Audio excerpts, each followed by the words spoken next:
So welcome to the Climate Justice and Just Transitions panel. Before I start, I'd like to acknowledge the land on which we meet on today, Yagara and Turrbal country, acknowledge their elders, past, present and future, and that their sovereignty was never ceded. So many of you saw me before speaking in the plenary session. My name is Talara. I'm an Aboriginal woman living and working in Brisbane. I'm a state coordinator for SEED, Australia's first Indigenous Youth Climate Action Network. So this panel discussion today is about, is this working still? Yes. It's about just transitions and climate justice, and I just want to talk a bit about what climate justice means to me in the work that I do. So in SEED, we believe that mobilising young people to take action is one of the most important things that we can do to create the future that we want to see. Because Aboriginal and Torres Strait Islander people are part of the oldest continuing culture in the world, it's a duty to protect country. And our first and biggest thing we've done yet was our road trip from Townsville to Brisbane. We travelled through Aboriginal communities like Warrabinda and Sherburgh, as well as through Airlie Beach, talking to communities and elders about impacts of the fossil fuel industry on their communities. That was a really great learning curve. We had about 20 volunteers with us, and it was a really great experience to have. So I'm going to hand over to Larissa Baldwin now, if she can just introduce herself and do the first speech. Is this on?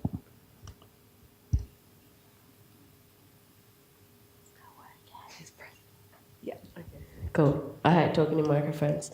My name's Larissa. I'm a Bundjalung woman from the Widgeable clan, which is in northern New South Wales.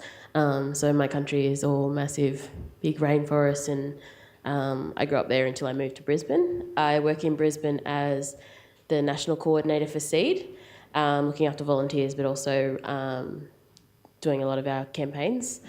We just started running our own campaigns this year, so we're running a campaign in the Northern Territory and also a solar campaign in schools, and I'll talk more about it later. But I think as a young person, I was always really interested in sustainability. I was lucky to live in a country where my elders we don't have a lot of money coming into community, but we have this incredible environment, and we don't have a lot of industry there because they won't sell off our beautiful rainforests for extractive industries.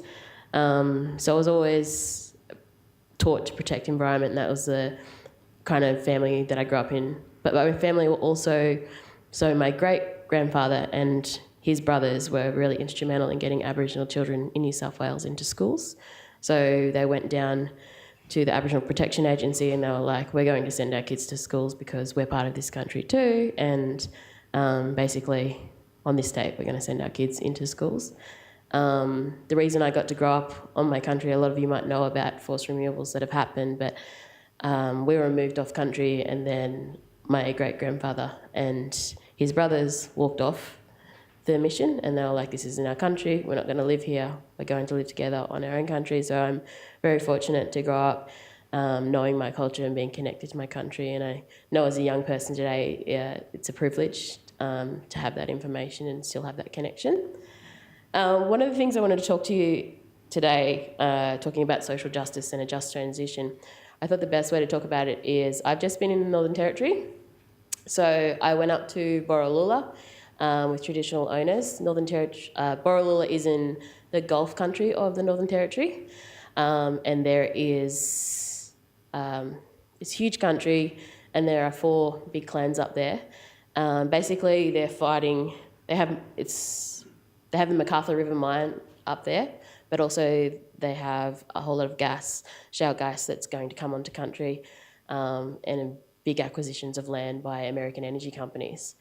So we went up there for 2 weeks, and I've just been in Melbourne, but just previously to that I was in Borroloola.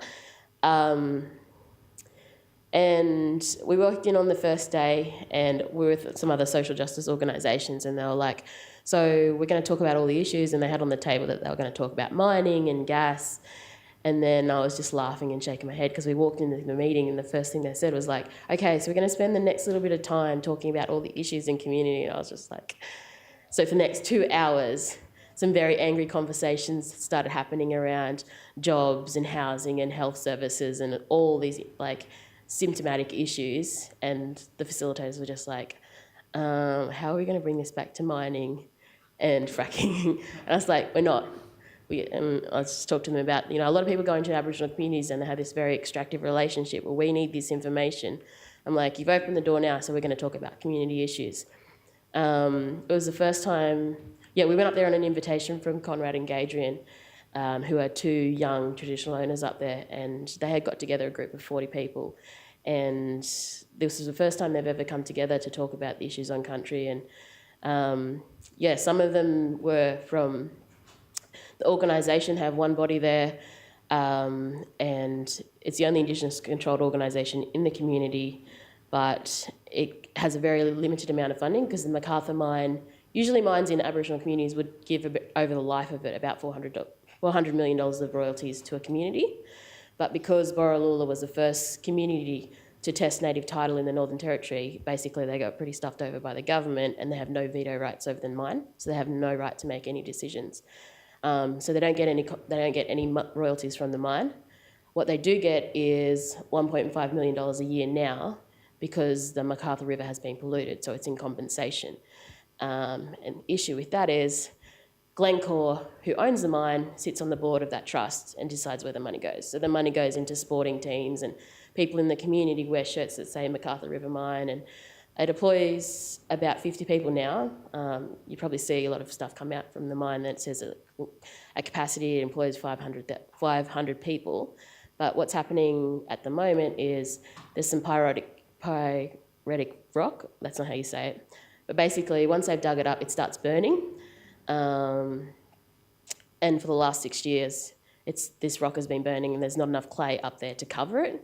So they're kind of in a shutdown mode where they need to fix up this rock. And when we were out there, one of the boys took us to see the mine and it's actually still burning. Like even there's part of the pile that is covered, so it's not covered by enough.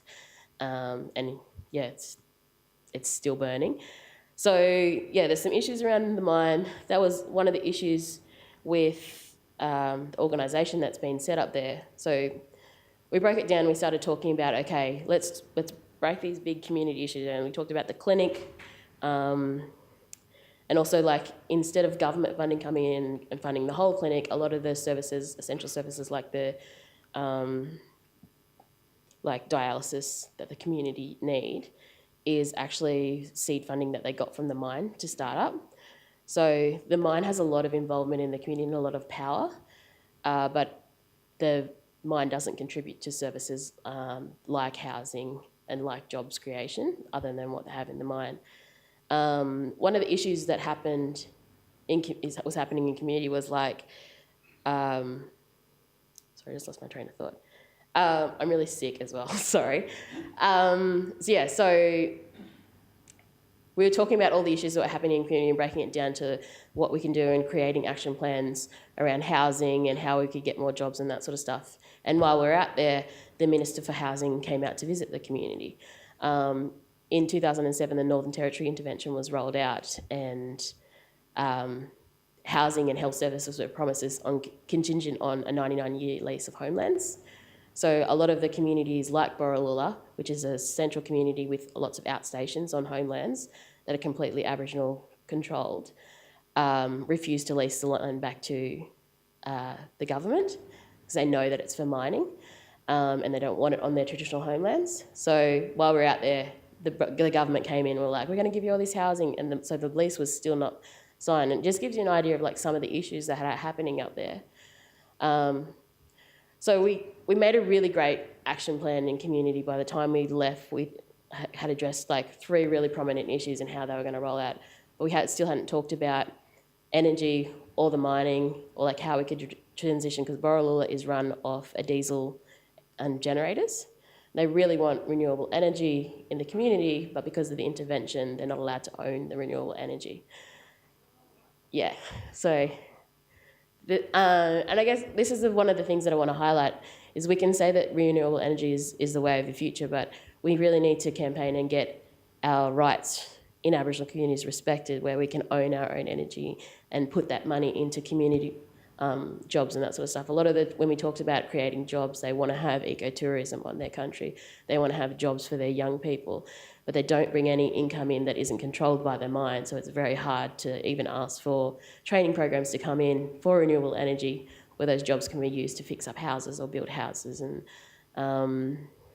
yeah.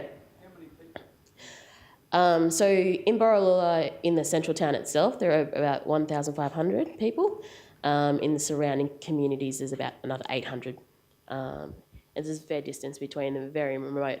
Even to go, so from Darwin to Borroloola is a 10-hour drive. And then the main drive into Borroloola is a 4-hour, single lane road that is... It's a pretty crazy journey to go in there, but it's so remote. And right now they're on the forefront of a really big push to bring back shale gas into the Gulf. So the Gulf is the largest deposit of shale gas in the territory. So fracking. And so what they'll need to do is all the water comes from the one basin up there. And so in order to frack that country, they have to drill through the water. But one of the issues that's happening, I don't know if you've seen over in California right now, there's a community that's pretty much been shut down, schools and hospitals. And the reason that happened is because there are fault lines. And basically Borroloola is covered in fault lines, but there is still this push from this American company to say that they want to come in and extract all this gas. So there's not enough support for the community. They already have no control of the mine. Because of the native title, it has allowed Armour Energy and American Energy to come in and buy up 22 million hectares of land and already start doing exploration. And also in the territory, traditional owners can sign over rights so they can allow them to come into exploration. But once they've done that, they can't say, no, you can't do mining on our land. So if you sign the company to come in and have a look on your land, then they can do whatever they like after it. And I think one of the reasons I want to talk about Borroloola today is this happens in communities right across Australia. And there's the same sort of issues that even if you're in a remote community in New South Wales or even a regional or urban community, native title and the way that laws essentially don't give power to our people to make decisions really affects the change that we can create in the future. So there are some issues that, when we have renewable energy or just lobbying for community-owned solar for money to come back into community, it's really important to go in any sort of transition into the future. So that's me. Thank you, Larissa. Sorry, everyone, I forgot to mention before that we're going to have 40 minutes of questions at the end of all the speeches. So please keep in mind if you have any questions, and we'll come back to you once the speeches are done. But next we have Dan. All right. G'day, everyone. My name's Dan. I live in Gippsland in Victoria, which is Gunai country.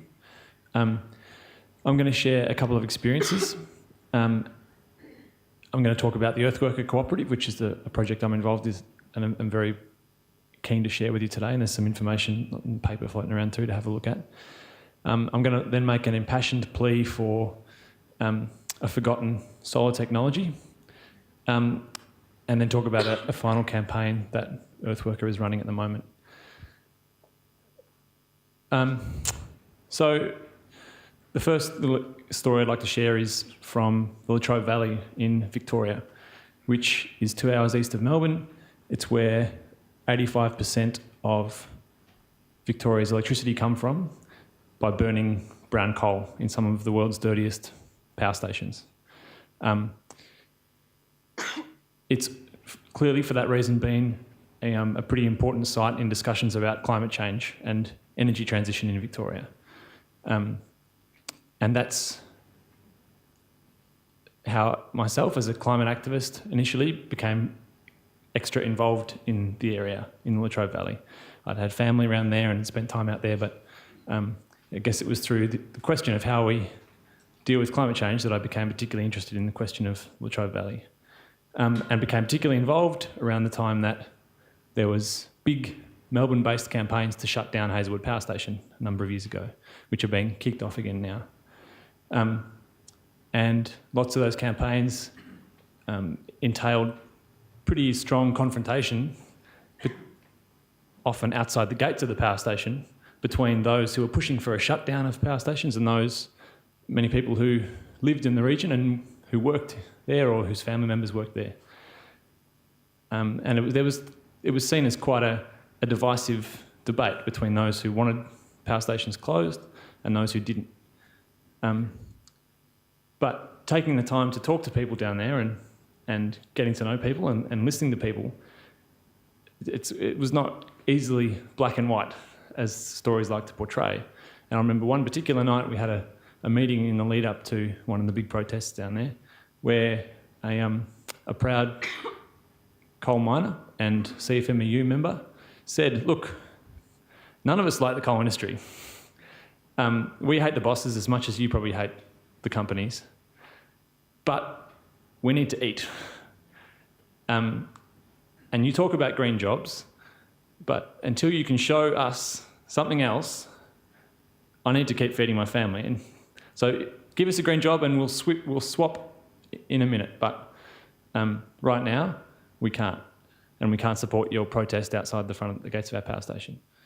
An extra bit of context about Latrobe Valley that some of you might know is that the industrial history of the valley is very much based around the coal industry. It was developed to provide stable, cheap source of electricity for the whole of Victoria, developed by the state, by the SEC, and has a long history and I guess a strong identity around the coal industry. And lots of that's associated with the public service, providing electricity for the people of Victoria to use. There was lots of pride in that. The industry was privatised and restructured in the late 80s, early 90s by state government, which saw, in the space of a short period of time, massive job losses, huge job cuts in the power industry, massive exodus of population, and led to a massive economic decline in the region, which has legacies to today, where it remains a very disadvantaged region with sort of entrenched intergenerational poverty. So the Latrobe Valley community already feels quite shat on by big industrial restructuring and is very, very wary of having that happen again, particularly if it's seen to be pushed by outsiders who don't necessarily have a concern for what happens in the community. And this is despite, like Lisa from Port Augusta, sorry, Jess from Port, no, Lisa from Port Augusta spoke about yesterday, the population kind of having to accept a trade-off of good health and air quality for jobs. I mean, the valley has suffered a lot and continues to for all